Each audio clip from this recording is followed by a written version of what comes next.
Chapter 1, Mishnah 4. Mishnah 1 taught that one may not perform Yibum with an Erev's co-wife. Our Mishnah teaches that this is actually the subject of a dispute between Beis Shammai and Beis Hillel. Beis Shammai permit the co-wives of an Ereva to the brothers. That is, they rule that a brother may perform Yibum with his Ereva's co-wife. Therefore, even if he is the only living brother, she may not marry others without Chalitza.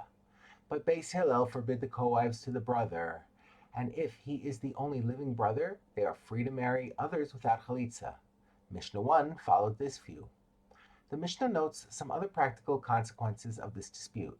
If one of the co-wives of the Erva performed Chalitza with the living brother, Beis Shammai consider this to be a meaningful Chalitza, and therefore disqualify that co-wife from marrying into the kahuna, that is, from marrying a Kohen.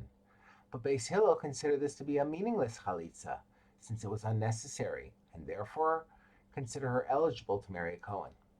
A second consequence, in which the reverse is true, Beis Hillel disqualify her and Beis Shammai consider her eligible.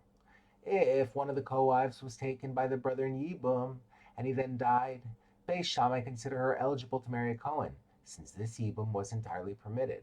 But Beis Hillel disqualify her from marrying a Kohen, since the Yibum was forbidden, and a woman who cohabits with a man to whom she is forbidden is rendered a zona, and therefore forbidden to Kohanim. The dispute created a situation in which the Kohanim from Beis Shammai might be concerned about marrying women from the families of Beis Hillel and vice versa, since there were women that one side considered permitted to Kohanim, which the other side considered forbidden. Similarly, there were women from each side that even non-Kohanim could not marry. The Mishnah teaches how the families dealt with this. Even though Beis Hillel forbid the co-wife to the brother and Beis Shammai permit her to him, so families on each side of the dispute included women that its own side considered permitted, but the other considered forbidden. And even though one side of the dispute would disqualify some women from marrying Kohanim, while the other side would consider them eligible, as discussed earlier in the Mishnah, Beis Shammai did not refrain from marrying women of Beis Hillel, nor did Beis Hillel refrain from marrying women of Beis Shammai, because they always told each other about women that the other side would consider forbidden, so they would not marry them.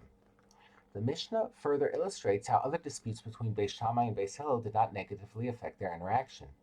Despite all the tahor items and tamei items that one side of the dispute considered tahor and the other side considered tamei, each side did not refrain from preparing tahor foods on utensils they borrowed from each other, because each side would always inform the other regarding utensils that the borrower considered tamei.